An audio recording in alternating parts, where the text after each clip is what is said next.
200 దాటిపోవచ్చు. అది మమతకైనా బీజేపీకైనా.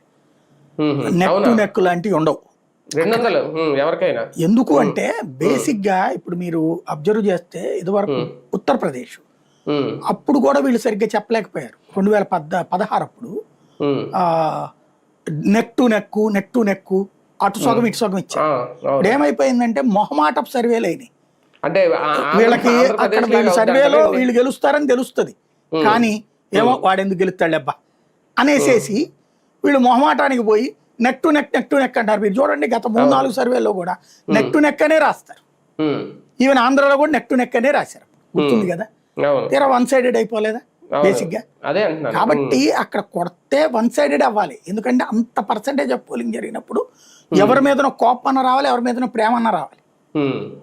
అంతేగాని neck to neck రాదు అంత సిచ్యుయేషన్ వచ్చినప్పుడు. ఎందుకంటే అక్కడ ఉన్న మొత్తం 294 సీట్లు కాబట్టి నిజంగా 200 పైన అంటే వన్ సైడ్ విక్టరీ అంటే ఇంకా రేపు నెక్స్ట్ పార్టీ ఓడిపోయిన పార్టీ కనుమరు కావడం తప్ప ఇంక వేరే భారీగా దెబ్బతింటది, అందులో డౌట్ లేదు.